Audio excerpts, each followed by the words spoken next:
ஜீனாக்கு ஒரு super power இருக்கும். அவளால் யாரு கண்ணுக்கும் தெரியாத மாதிரி இன்வெசிபிளாக மாற முடியும். இன்வெசிபிளாக மாறின பிறகு அவளோட ஹஸ்பண்ட் கையை பிடிச்சிக்கிட்டு பேங்க்குள்ளே போகிறான். உள்ளே போன உடனே லாக்கரில் என்ன பாஸ்வேர்டு போடுறாங்கன்னு பார்த்துக்கிறா. மேனேஜர் உள்ளே போகும்போது அவர் கூடவே சேர்ந்து அவளும் உள்ளே போகிறா. அங்கே லாக்கருக்கு பாஸ்வேர்ட் செட் பண்ணிட்டு இருப்பான். அப்போ அவளுடைய மூச்சு காற்று சத்தம் ரொம்ப அதிகமாக கேட்கும். அந்த ஆளுக்கு உடனே டவுட் வந்து சுற்றி முற்றி பார்த்துட்டு இருப்பான். அந்த பாஸ்வேர்டை பார்த்ததுக்கு அப்புறம் இவளுடைய பவர் ஒர்க் ஆகாது. உடனே பழைய மாதிரி கண்ணுக்கு தெரிஞ்சிடுவா. வெளியே இருக்க அந்த ஆள் பேங்கோட மேப்பு ஃபோட்டோ எடுத்துகிட்டு இருப்பார். இந்த லாக்கரில் செட் பண்ணிட்டு இருக்கிற இவருக்கு ஒன்றுமே புரியாது. இவளை பார்த்துக்கிட்டே அப்படியே பயத்தில் அமைதியாயிருவான். அந்த பொண்ணு பாஸ்வேர்ட் பார்த்ததால இவன்ட்டு தேங்க்ஸ் சொல்லிட்டு அதுக்கு பிறகு மறுபடியும் மறைஞ்சிடுவான்.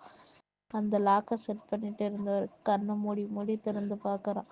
சரி, இது ஏதோ கனவாக தான் இருக்கும் அப்படின்னு நினச்சிட்டு அப்படியே விட்டுறான். அன்னைக்கு நைட்டு ஃபேமிலியோட பேங்க் வராங்க.